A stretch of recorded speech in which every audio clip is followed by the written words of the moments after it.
So hey everybody, as always, welcome to the channel. Thanks for stopping in and welcome to the end of 2026. Today is New Year's Eve. So tomorrow, when we're writing out checks, they're going to be writing them out 2026. So I wanted to quickly talk to our regular viewers about one topic that's always dear to my heart, and that is portable storage. So here we are at the end of 2025, and 2026 is going to be starting up tomorrow. So what are you doing to help manage all of your files, all of your projects? What are you doing to keep track of everything and keep things stored in one or two places? Maybe a secondary backup for really important stuff.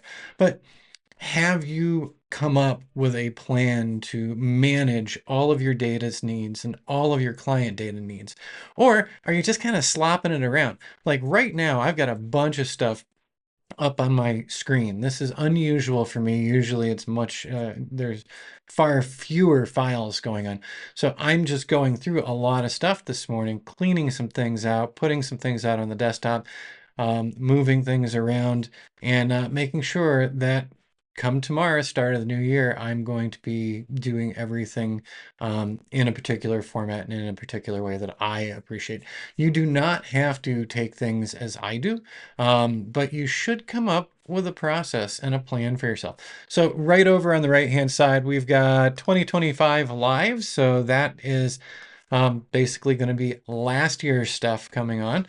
And you can see I do not have a lot of folders in here. I do not have gobs of folders. Instead, we have our 2025 B-roll. By the way, this one right above it is junk, so I'll just be deleting that afterward. But so we've got 2025 B-roll. We've got 2025 classes for the classes that we put together here on our channel.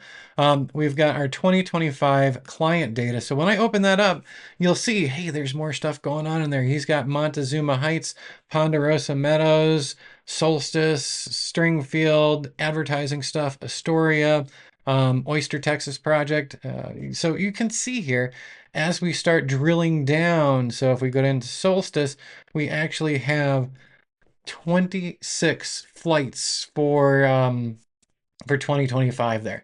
So basically, it was on average 2 sets of flights a month for that particular project. But so every one of these projects has their own setup or their own layout, and it makes it much easier for me to find the projects that I need to get my hands on.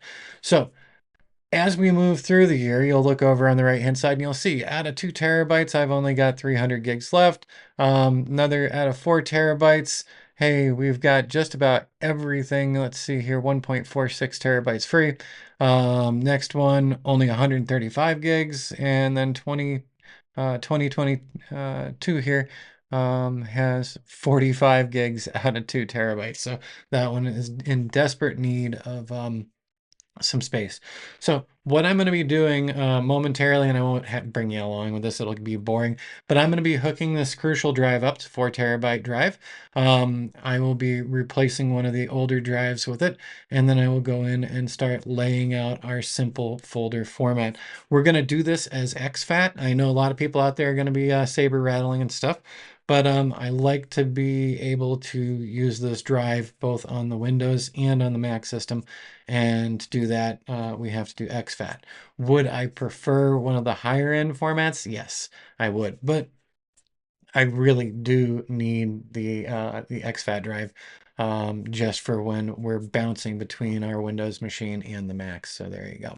All right, if you haven't already, I would suggest going around to some of the different tech websites and looking to see what the prices are on external SSDs here, because I think you can still find some bargains. And if you can find those bargains, I would really suggest go ahead and pick up 1 or 2 drives and start getting organized so that when the clients get in touch and they want to get moving with you, you're all set. You don't have any extra prep work. You've already got all your drive work done. You've got all of your file work done, and you're ready to go out in the field and start capturing to bring stuff back in. All right, everyone. I hope you have a great start to the new year, and we'll look forward to spending more of 2026 with you than we did with 2025.